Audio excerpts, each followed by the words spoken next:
Bonjour, bienvenue dans cette nouvelle émission Croix de Neuf. Aujourd'hui, je reçois Monsieur Olivier Bérisson, le responsable de Moun. Bonsoir Monsieur Bérisson, merci d'être avec nous. Bonsoir. Merci. Pas de problème. Je vais proposer de regarder un bagage en télé pour donner des explications. Ok. Si on peut me lancer le sujet, merci. L'oligarchie des capitalistes, vous qui représentez ce régime trafic, d'organes, trafic humain, domination des peuples, qui mettent les peuples servitude. Vous allez être jugés. Non, on ne se cache pas, parce qu'on est dans la vérité. Un peuple sous domination n'est pas véritable. Lui, mais il faut l'enculer, lui. Lui, là. Lui, là, juste devant toi. Les gars, faut qu'on en dans la gueule. Il faut en enculer un. On est là pour ça. Il y en a un qui a ramassé les deux.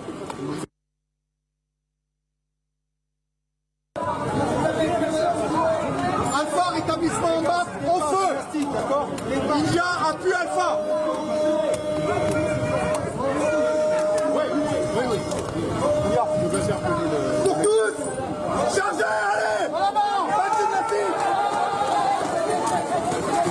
Allez, jusqu'au bout. Allez.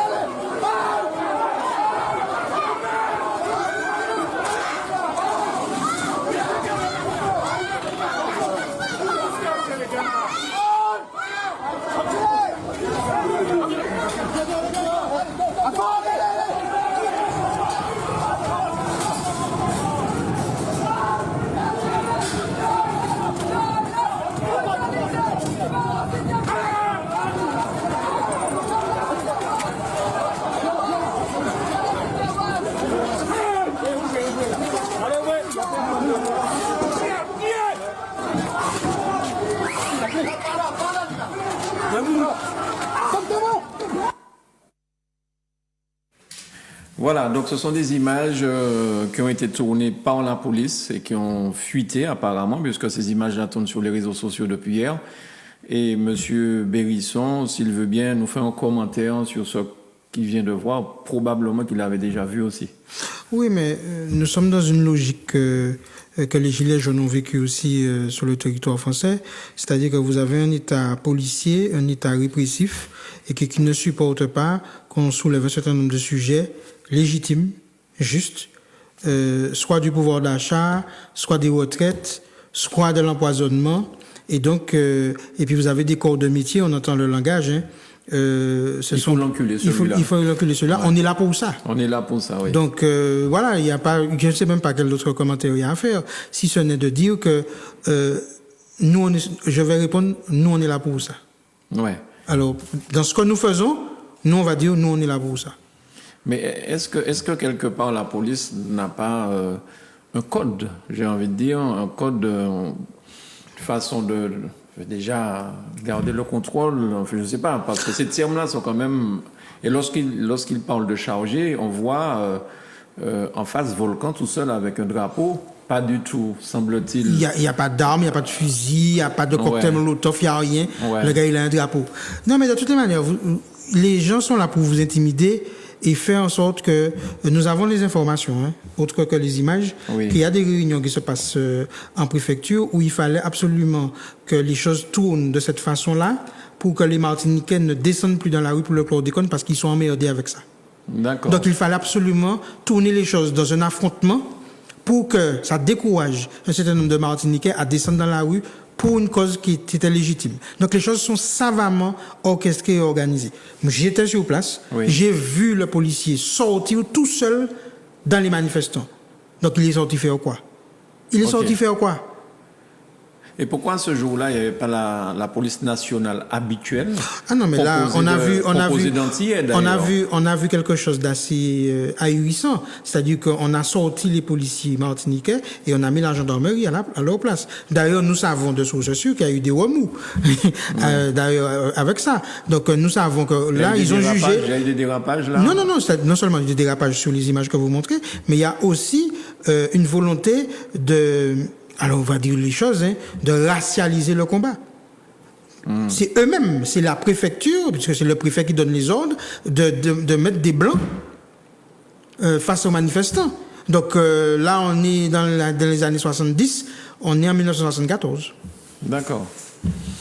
Alors, c'est suite à tout ça, il y aura le procès de Kezia la semaine prochaine.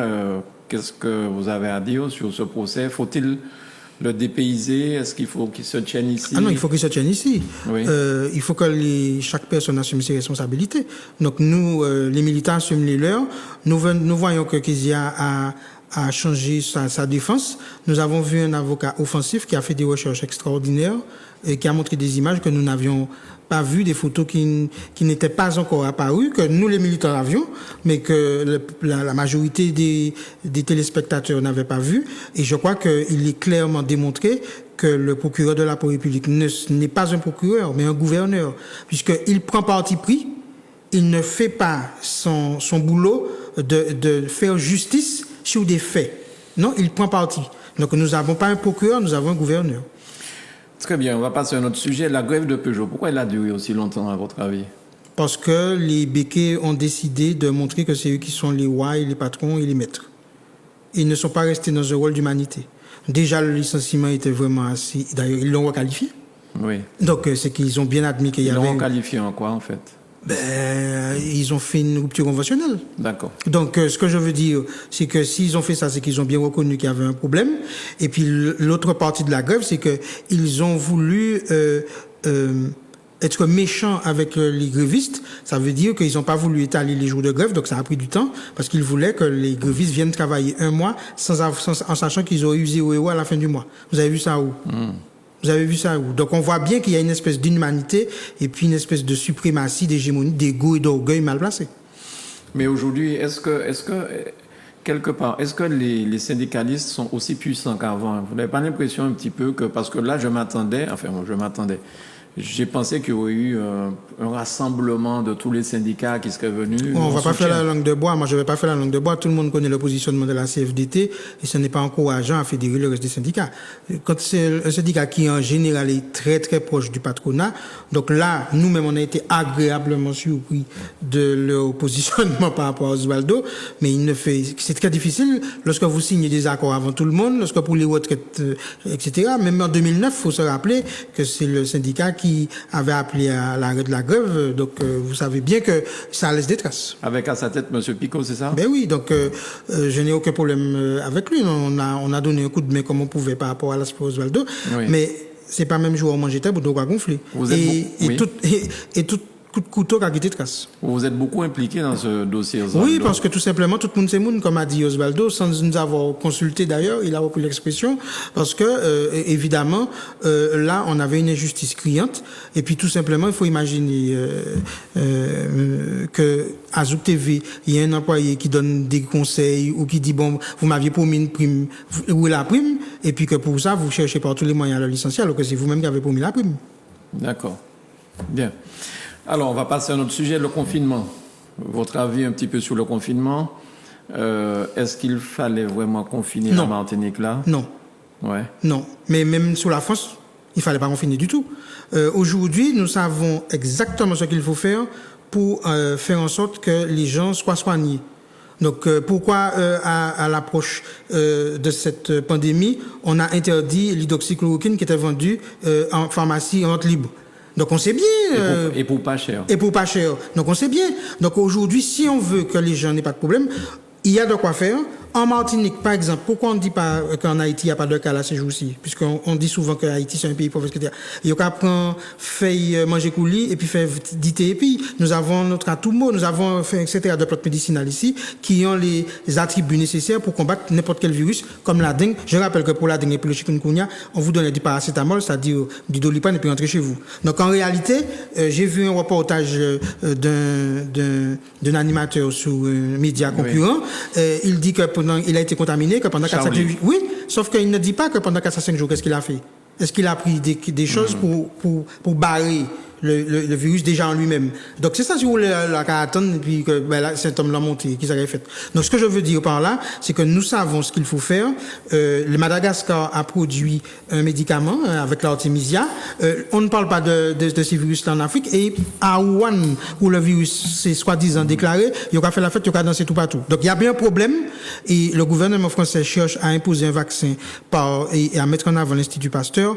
Nous aurons l'entendre en reparler, mais il y a vraiment quelque chose de bizarre dans cette affaire. Et que pensez-vous des enfants maintenant, dès l'âge de 6 ans, qui doivent porter le masque? On peut imaginer un enfant avec un masque toute la journée. Écoutez, tout ce que nous savons, c'est que psychologiquement, lorsqu'un enfant n'a pas l'étreinte et les gestes d'amour de ses parents, on prend des risques à faire de lui quelqu'un de déséquilibré et potentiellement dangereux. Parce qu'on sait très bien que le vide affectif est un danger. Donc aujourd'hui, ils vont très loin dans leur confinement. Nous disons très clairement que mettons en place les protocoles qu'il faut pour soigner les gens en amont et faire en sorte que ce virus-là, nous n'avons rien demandé. On n'a rien demandé. Oui. Et surtout, on a tout fait pour que le virus n'entre pas en Martinique. On nous a beaucoup critiqué sur le sujet. Oui. D'accord? Il y a par exemple dans la campagne électorale du Saint-Esprit, on a mis des vidéos pour montrer aux gens comment nous étions violents. Je laisse chacun réfléchir à ceux qui pensent véritablement au bien-être du peuple martiniquais. Puisqu'on parle de politique, vous parlez de cet esprit, vous êtes un élu maintenant aussi au Saint-Esprit pour l'instant. Oui. Que pensez-vous de la dernière plénière de la CTM? Vous avez suivi les débats, vous avez eu l'occasion peut-être d'entendre certains débats concernant une motion qui avait été prise, votée, que le président de l'Assemblée ne veut pas, j'ai envie de dire, exécuter. Vous parlez de Séguineau? De Séguineau. Alors, l'aspect juridique de Séguineau, mais nous, on a un point de vue sur Séguineau qui est très clair. Il est hors de question de payer 225 000 euros. J'ai vu notre histoire, le Béquet, dans une démarche, soi-disant, parce qu'on parle de résilience, on parle de bien vivre ensemble. Il y a même un Béquet qui a fait un livre qui s'appelle Ubuntu, un bien vivre ensemble. Alors pourquoi il ne donne pas le terrain? Et toutes les personnes martiniquaises sur lesquelles il y a des tuyaux qui passent. Mais il y a des Martiniquais qui ont des terrains sur lesquels, donc il faut qu'ils soient indemnisés au même niveau. Non, mais il faut aller jusqu'au bout de la logique. Donc, à un moment donné, on ne comprend pas. Donc, maintenant, certains vont jusqu'à dire qu'il y avait des activités pendant tant d'années, il n'a pas pu planter il n'a pas pu planter, exploiter son terrain. Écoutez bien ce que je vais vous dire. Au vu de notre histoire, il faut que nous commencions par faire réparation nous-mêmes. Donc, si on n'est pas capable, par un certain nombre de décisions, de porter réparation à notre histoire, et que, justement, qu'on rentre dans notre humanité, que tout le monde réclame, seulement, l'argent a passé avant. Donc nous, au départ, nous n'aurions pas fait cette délibération. Maintenant, les problèmes juridiques qui se posent d'une délibération votée à l'Assemblée et puis non appliquée par le président de l'exécutif, tout ce que moi je sais, c'est que je me demande si c'est pas une vaste hypocrisie parce que nous savons, au bout de couloir, que lui, il n'aurait pas dit 225, mais 195 000. Donc pour 30 000 euros d'écart, ça revient toujours pour nous-mêmes, c'est-à-dire indemniser des gens qui ont déjà été indemnisés en 1848 sans que nous n'ayons rien. Donc on passe notre temps à indemniser des gens alors que c'est nous qui devrions être indemnisés. Enfin, vous êtes contre parce que c'est un béquet? Non. On est contre parce que aujourd'hui, l'eau est gratuite. La Constitution française dit très clairement que l'eau est gratuite. On ne comprend pas pourquoi aujourd'hui quelqu'un n'est pas exproprié. Je rappelle qu'à Sainte-Marie, nous avons fait une vidéo dernièrement, des gens offrent leur terrain pour élargir la route de 13 mètres pour ne pas se sentir en danger. Ils offrent leur terrain. Je dis bien, des Martiniquais offrent leur terrain. Voilà. Bien. Alors, cette plénière, quand même, c'était une plénière relativement chaude, hein, parce qu'il y a plusieurs choses. Il y a les petits commerçants aussi. Est-ce que vous pensez que ce serait une bonne chose d'avoir le combat des commerçants martiniquais en ce moment? Alors, nous sommes très heureux de voir que certains commerçants obéissent à leur légitimité et au fait qu'ils ouvrent. J'ai vu au Saint-Esprit, je suis passé voir les commerçants au Saint-Esprit, j'ai vu qu'il y en a qui restent ouverts. Alors pour l'instant, ils sont pas trop emmerdés. J'étais arrivé à Salé hier, j'ai vu qu'il y en a qui restent ouverts, parce qu'il y en a un qui m'a dit, je vends des sous-vêtements, je comprends pas pourquoi les rayons de sous-vêtements de certains hypermarchés sont ouverts, et puis moi, je devais fermer. Donc, là, aujourd'hui, il y a une volonté véritablement manifeste de tuer les petites et moyennes entreprises. Nous rappelons que, au mètre carré, Une petite et moyenne entreprise embauche plus qu'une grande surface au mètre carré. Et nous rappelons que les emplois, par exemple des boutiques de quartier, quand vous allez voir dans la boutique de quartier, vous allez voir que la personne est en CDI. Elle n'est pas en CDI, c'est la même personne que vous voyez depuis des années, avec qui vous avez des relations fraternelles, conviviales, etc. En CDI, pas en intérim et en CDD. Donc, on veut tuer l'emploi. Bien. Alors, on va donner un scoop peut-être. Hein. Je vais vous poser une question. Les prochaines élections de la CTM semblent être reportées. Vous êtes au courant? Oui. C'est reporté à quand? Après l'élection de M. Macron, avant, vous avez une date? On n'a pas la date, mais ils ont dit juin. Ouais. Donc, on attend pour voir le décret qui va sortir. Ça devait se tenir en mars, avril, mai, juin, 3 mois. Pourquoi? Qu'est-ce qui se cache derrière ça? Je ne sais pas ce qu'ils préparent, je ne sais pas qui ils veulent maintenir, ce qu'ils ont peur de ce qui peut arriver. D'accord. Et est-ce que le mouvement Moun va préparer et se présenter à cette élection? On se prépare. Nous avons fait une rentrée politique le 28 octobre, là. Nous avons fait notre rentrée politique, en mouvement d'ailleurs. On a sillonné la Martinique sur tous les points que nous avons, toutes les actions que nous avons menées et toutes les actions qu'il y a à mener, selon nous. Donc on avait chargé 17 points, on a tenu de 7h30 à 18h15. Alors la dernière, c'était il y a une alliance que certains ont compris, d'autres n'ont pas compris. On voit où ça a amené, où ça n'a pas amené. Est-ce que vous ferez alliance avec quelqu'un? Notre humanité n'est pas négociable. Bien. Ça veut dire qu'aujourd'hui, les alliances contre nature, on va dire les manger cochons, c'est pour les cochons. Nous sommes des êtres humains. Bien. J'ai répondu. Vous serez certainement, donc, dans ce cas, s'il n'y a pas d'alliance, c'est peut-être... vous savez, j'ai coutume de dire que vous allez courtiser une dame, la dame n'est pas obligée de choisir 10 messieurs qui la courtisent. Vous êtes dans une soirée, 10 messieurs demandent à la dame à danser en même temps, la dame choisit un, elle ne danse pas avec les 10 en même temps. Donc, à un moment donné, il faut savoir faire son choix. On demande souvent aux gens de prendre leurs responsabilités, il faut que chacun prenne ses responsabilités. Et nous disons d'ailleurs que ce ne sera même pas un vote selon nous, ce sera un choix de société. Est-ce qu'on choisit véritablement d'avoir des Martiniquais en Martinique qui défendent le pays, ou est-ce qu'on choisit d'avoir, comme dirait Fanon, des peaux noires, masques blancs?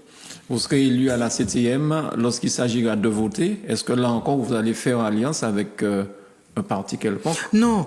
Vous comprenez ce que nous allons faire des choix en fonction de ce que nous estimons juste. C'est-à-dire, globalement, nous avons une vision. Si c'était papa, si c'était maman, si c'était ça, si c'était frère, si c'était fait ça. Donc, notre décision sera prise en fonction de cela. Pas en fonction de telle ou telle alliance. Ça n'a pas de sens. Il faut sortir de ce schéma très européanisé, occidentalisé, de faire des alliances pour péter le trou de celui-là. Nous, ce qui nous intéresse, ne pas péter trou personne. Nous, qu'à éviter que péter trou nous. C'est tout. Et vous allez voter donc en fonction de ce qu'on vous propose, quel que soit le parti qui propose quelque chose. En espérant que c'est nous qui aurons à proposer. Merci. Oui, parce que là, vous êtes en train de me positionner déjà en opposant, mais qui sait? Bien. Qui sait? Merci beaucoup, M. Bérisson, d'être venu à Zouk Télévision nous donner ces informations et ce scoop. Merci bien. Merci à vous. À bientôt sur Zouk TV.